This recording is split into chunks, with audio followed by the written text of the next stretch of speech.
This episode contains material that may be triggering to some individuals.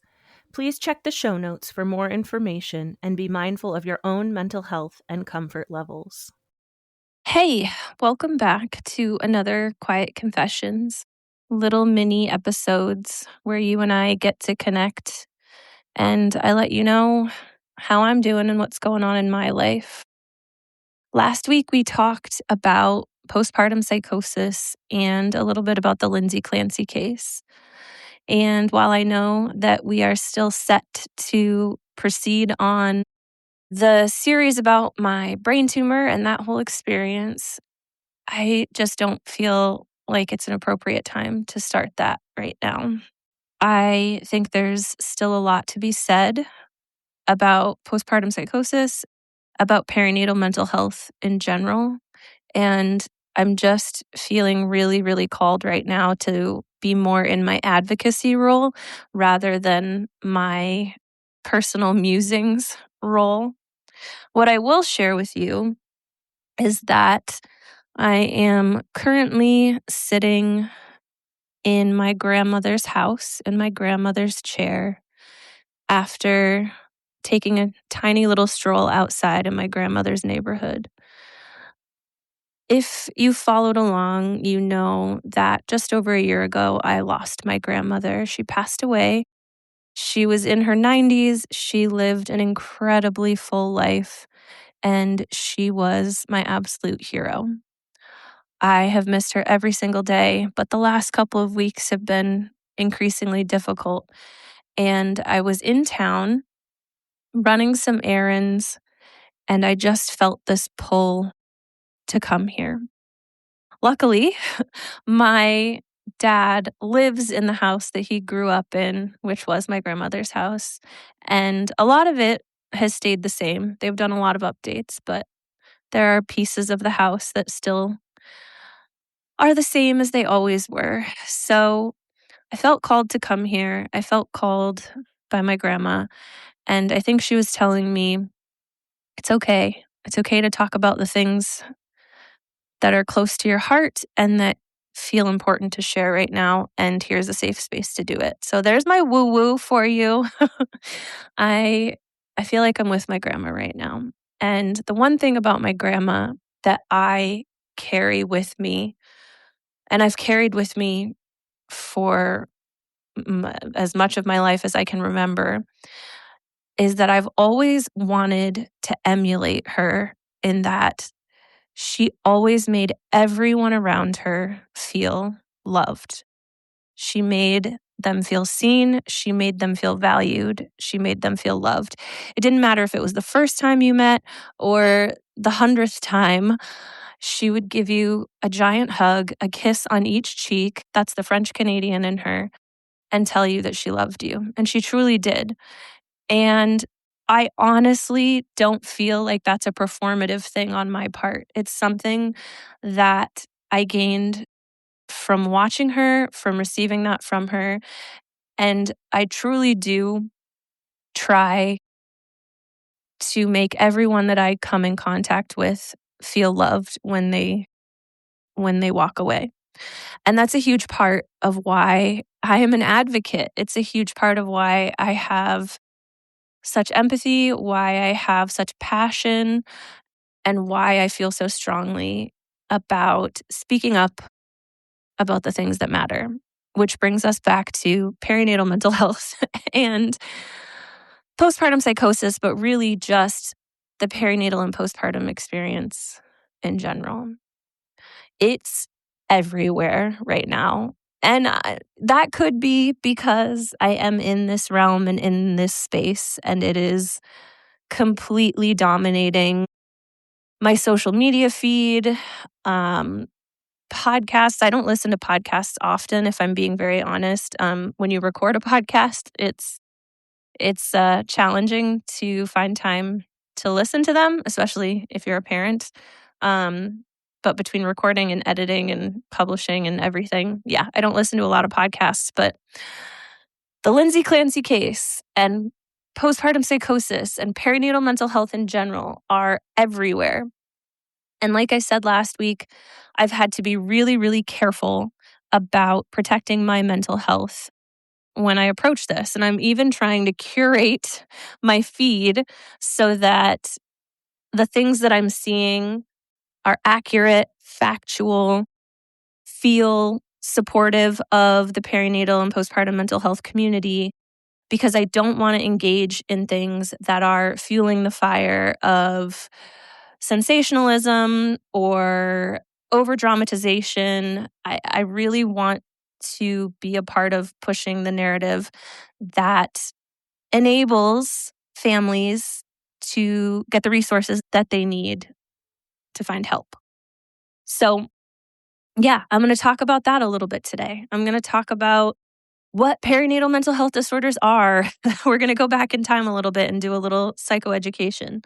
No, I am not a mental health professional, but as I've stated before, I am a trained PSI peer mentor and peer group facilitator. I do have a certain amount of training and background in perinatal mental health disorders, and I have lived experience. So nothing that I'm about to say is in any way for you to use to self-diagnose or to say, oh, I heard Chelsea say, but it can be a jumping off point for you or for someone you love if you have some concerns.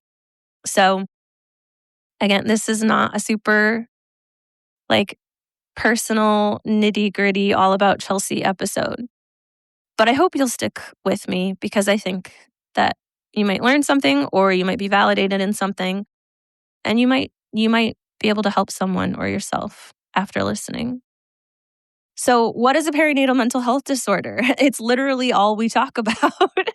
That and birth trauma and loss and everything that goes with that. But perinatal mental health disorders affect birthing individuals and partners. The statistic that we have is 1 in 5 perinatal individuals will experience some form of perinatal mood and anxiety disorder, and 1 in 10 dads or partners can experience a postpartum mood and anxiety disorder or mental health disorder. It is a myriad of diagnoses. Some you may have heard of, some you may not have. There's the one that everyone knows, the tried and true postpartum depression, which can look so many different ways. There's postpartum anxiety, postpartum panic disorder. There's, and I say postpartum, please forgive me, but I mean perinatal. Anytime from the time of pregnancy to 2 years postpartum or after loss, that encompasses that time period. And you know me, I say once you're postpartum for life, but that's a personal thought. A lot of people share it, but that's a personal belief.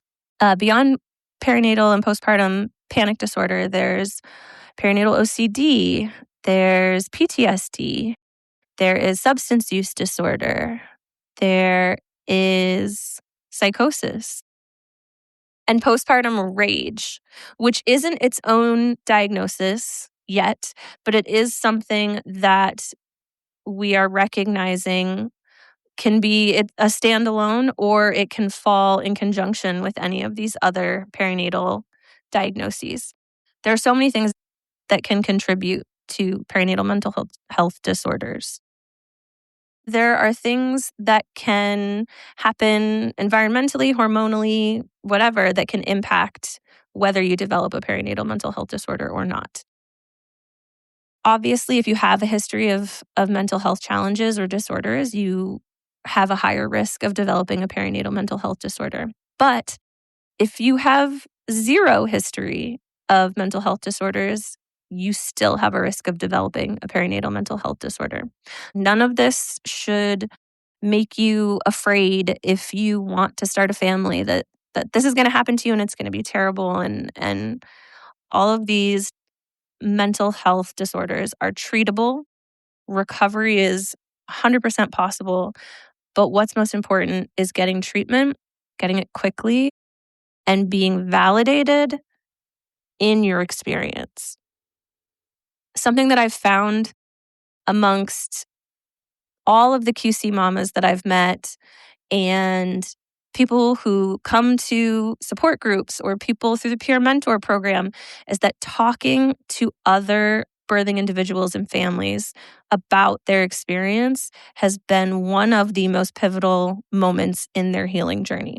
So saying the scary part out loud, among other things like therapy or medication, if that's what's right for you, or speaking with your doctor and coming up with whatever treatment plan is right for you, the thread that ties everyone together, at least in my experience, is that voicing the experience out loud has lifted a weight that nothing else can carry.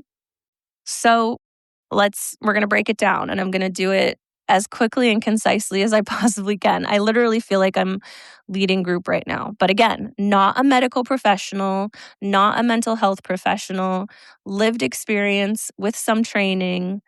And this is the same type of information that I would give to anyone, any parent, any friend, about what to look for in perinatal mental health. So, postpartum depression, most people picture it looking like crying all the time or just being really detached from your baby and not just being really mopey and crying and stressed and sad and depressed. And it can look like that. That's a very stereotypical presentation of it, but it could also look like feeling numb.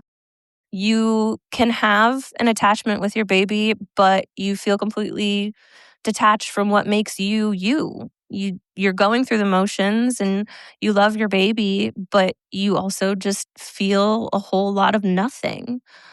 So I just want to drive the point home that postpartum depression doesn't look the same for everyone, but common threads are lack of interest in things that usually bring you joy, an overall sense of sadness or feeling down or just feeling disconnected from yourself. Postpartum anxiety, again, a lot of the same things. And then you add on top of it like hypervigilance and feeling anxious about things that typically wouldn't cause you anxiety. Or maybe you're feeling anxiety and you don't know why at all. And you can be feeling anxiety in terms of in your mind, or you can be feeling it physically. Anxiety can make us nauseous. It can make us lose our appetite. It can make us have really poor sleep patterns on top of having a newborn. Uh, it's a lot of worry. It's a lot of, like I said, hypervigilance, just being hyper aware of things that wouldn't typically or may typically, but just in a more heightened way, make you nervous, anxious, scared. Which, if you take it a step further, postpartum panic disorder, panic attacks. What are panic attacks? Well, again, people experience panic attacks differently. I experience panic attacks in maybe a completely different way than you do. What media will portray a panic attack as, and what is very real and is true for a lot of people, is it can almost feel like you're having a heart attack. Your chest gets tight, the rate of your breathing increases, you're finding it difficult to breathe, you're lightheaded, you feel like you might pass out, you could throw up, you could be nauseous, and it's all consuming. And you're in this loop of just panic and worry. And like I said, it can come out of nowhere, it can be triggered by a circumstance. It can be anything. But if these panic attacks are happening over and over again, that's a sign that you might want to talk to your doctor about panic disorder. OCD, I kind of feel like these follow like a pattern of like how they interconnect and interweave, but perinatal OCD takes all of that and adds in compulsions and rituals. And the compulsions and rituals are your brain's way of quelling the anxiety, but it's so brief. It just tamps it down for a little bit until the next time you have to do the thing again. So many people associate OCD with like extra cleanliness or like putting everything in a certain spot and not being able to move it.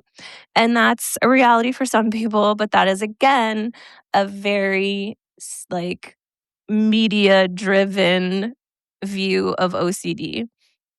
So, for example, for me and for a lot of parents I've talked to with OCD, it's that hypervigilance again. It's counting babies' breaths and not just like, okay, 1, 2, 3, they're breathing. Like, there are podcast episodes you can go back and listen to. One mom had to count, I think it was 152 breaths.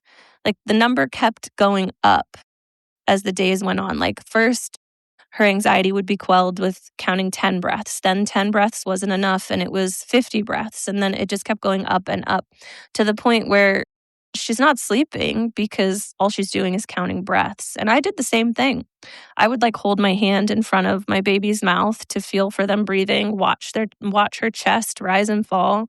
I believed that if I didn't follow an incredibly strict schedule with my baby, whether my baby was part of that schedule or not, then I was going to ruin everything. Everything was going to fall apart in my life. My baby wasn't going to hit milestones.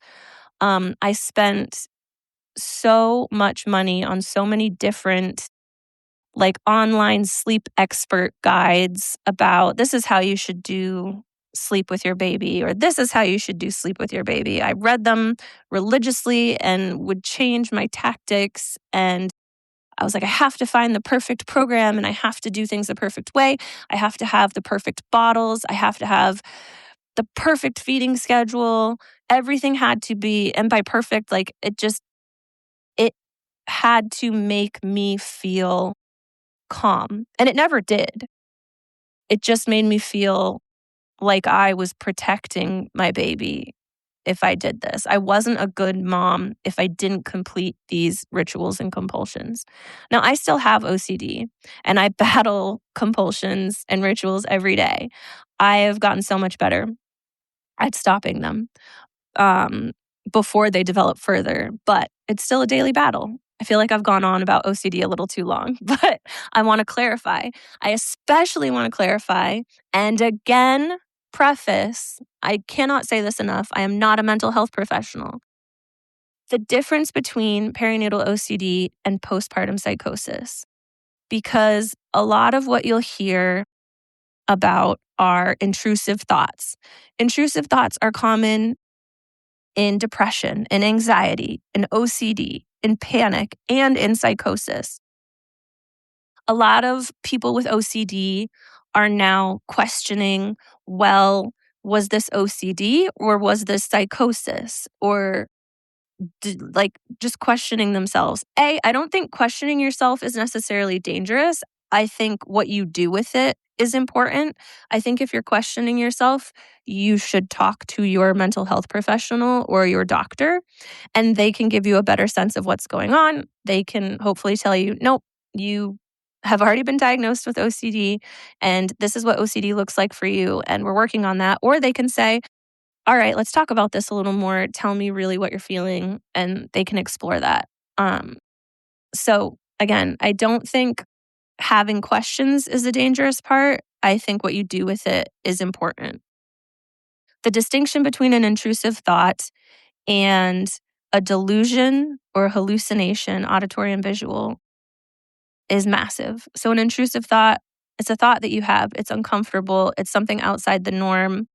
We talked about this last week. You recognize it as something that makes you feel just not like yourself. A person experiencing postpartum psychosis can also have intrusive thoughts, and they can also make them feel uncomfortable. It doesn't mean they're not disturbed by the thoughts, but they additionally are experiencing hallucinations. So they may see people who are not there. And that can, I think a lot of people envision like seeing demons, which can happen. That's one variation. Some people that I've spoken to see family members when they're not home, or hear family members in the next room when they're not home. Then you take it a step further, and there are command hallucinations. Command is different than an intrusive thought. It is something so far beyond yourself. It is a break from reality, and it is something instructing you to do something. Now, with the Lindsay Clancy case in the headlines, your mind may jump to harming your child, a command to harm your child or harm yourself. That's not necessarily the case for many people experiencing postpartum psychosis. Of the birthing individuals that I have met who have experienced postpartum psychosis, many of their delusions, many of their hallucinations, and many of their commands have centered around things that would cause zero harm to themselves or others. So I'm talking about a mom in Australia who is very familiar with bushfires, looking out her back window and seeing her entire backyard on fire, creeping closer and closer to the house. Her backyard's not on fire. And her instinct is to protect herself and her children. So going through bushfire protocols, like packing up and maybe going to a parent's house or a friend's house, like that sort of thing. I've also talked to individuals who have literally seen their interpretation of germs just crawling around the walls and the floors. And their command was to use industrial grade cleaners to wipe down the walls and the floors, again, to protect their kids and to protect themselves from getting sick. I've also had people explain to me that they believed that they were on a reality TV show and there were cameras everywhere and they just had to perform all the time. And they had to be the best mom, the best singer. They believed they were the best singer and that's why they were on this reality show. That'll come up next season. Can't wait for that. That's one of my good friends. And the delusions just kept getting deeper and deeper to the point where like the suspicions took over, like too suspicious, feeling like she was being watched constantly, and the performative aspect of it, I think, is what tipped her off and her family off. But again, that's her story. Her episode will be out in season 8. What I want to highlight about this is that postpartum psychosis, just like any other perinatal mental health disorder or postpartum mental health disorder, can look so different for the individual. It is not one thing. And for the postpartum individuals who suffer from postpartum psychosis or medication mismanagement that leads to a state of psychosis or anything that gets you to that point, when you are there, you are not yourself.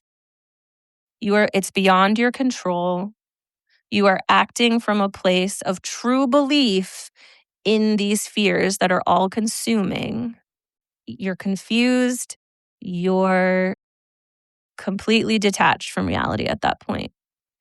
And in those cases where acts of violence are taken, it is almost exclusively in people who have been misdiagnosed, not diagnosed at all, didn't seek help, or their medical care was not handled properly. So I know we touched on that last week, but I just think it's really, really important to drive home the fact that postpartum psychosis, just like any other postpartum or perinatal mental health disorder, is unique to the individual. There are obviously some markers that distinguish each of them, but just like anything else in life, your experience is not going to look exactly the same as someone else's experience.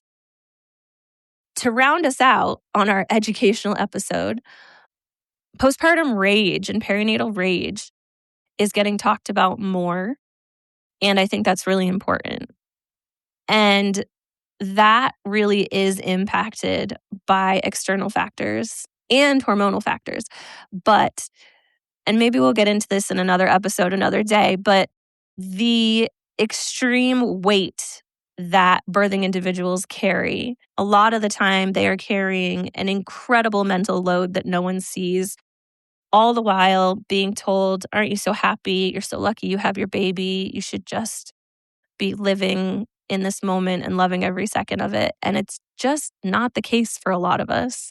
So those feelings of rage that you wouldn't typically feel that come up and you're snapping at your partner and you're snapping at your kids, and it's valid. And we will talk about it more later because it's real. And I think a lot of people feel a lot of shame about it. And then substance use disorders are more common in the perinatal and postpartum period, especially if you have a predisposition to substance use disorders, because it is a coping skill. It is not a healthy coping skill, but when you are dealing with hormonal changes, you are dealing with the stresses of being pregnant or becoming a new parent, when you are dealing with thoughts, intrusive thoughts and things that are upsetting to you, a coping skill is to use. And I know that in the advocacy community and in the perinatal mental health community, there's a big push right now.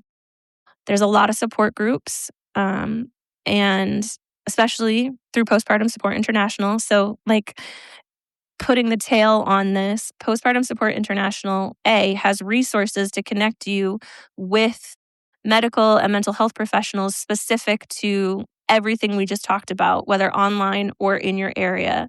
They also have virtual support groups for literally anything you can think of in the perinatal, postpartum, and parenting realm. They also now have support groups that run at night for people who aren't able to attend during the day. So they're really opening up a range of resources that just were unheard of before now. I can't say enough about Postpartum Support International. Please visit postpartum.net. You can learn more about perinatal mental health disorders. You can learn more about where to find support. You can find information to connect you to a support group, or you can connect with a peer mentor. But again, I just don't feel like it's time to be done talking about this. You know, our episodes are focused on personal experience, and every guest who shares their story is unique and also so relatable and so validating.